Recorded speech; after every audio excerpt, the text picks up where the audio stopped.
So talk is why ectopic pregnancies, why do embryos get lost on the way? Fertility Study 2020.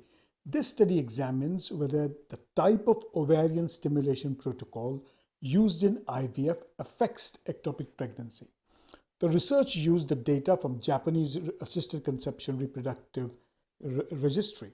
And what were the key points? It analyzed 68,851 clinical pregnancies from IVF treatments in Japan. Natural cycle IVF was used as a control group, making up 9.8% of the retrieval cycles in Japan in 2017. 80% of the treatments were single embryo transfers.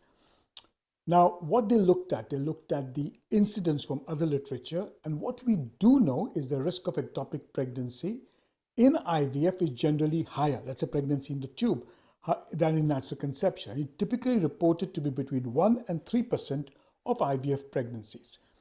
Let's see what happens. The question is, why does it happen?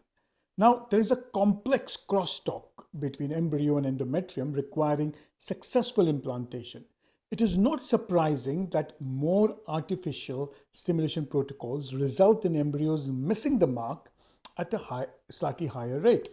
Now, if you look at the list of molecular mediators, it is large and includes a large number of adhesion molecules. Now, these are cytokines, these are growth factors, these are intralipids, and these all have to be expressed at the right time and at the right concentrations.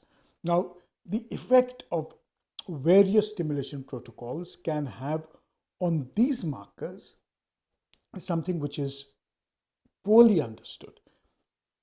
Stimulations that include clomiphene citrate seem to carry the greatest risk of an ectopic pregnancy.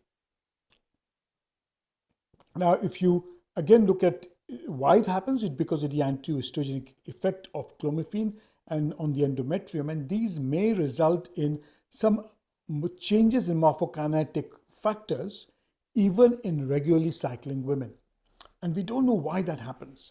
The authors attempted to look at in vitro studies where they found that when you are on stimulation, the cilia, the small cilia start moving less, and there are other considerations including the endometrial thickness. So what did this paper say? It said that the ectopic pregnancy increased with any type of ovarian stimulation compared to natural cycle. Clomiphene citrate stimulation carried the highest risk of ectopic pregnancy.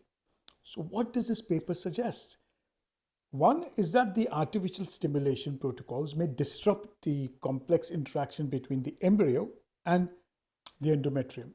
Clomiphene's anti-estrogenic effect may have a negative impact and may increase the chance of an ectopic pregnancy. Other factors such as endometrial thickness, estradiol levels, progesterone levels may play a role, but this was not included in the registry. What are the implications for practice and what is the implications for the treatment that we carry out? I think we should consider, and patients should be aware, that there's an increased risk of ectopic pregnancy irrespective what ovarian stimulation protocols are there. More research is in fact needed of the factors contributing to this risk, and it may influence whether we do fresh cycles or frozen cycles as embryo transfers. While these at present may not change our clinical practice, they prompt us to start looking at tailoring treatment plans linked to patients. In summary, I would say the patient looks at this paper looks at a very good data telling us that ectopic pregnancies do increase in IVF, and exploring them, investigating them early is important. At present, we do not understand the risks and we do not know how to lower them.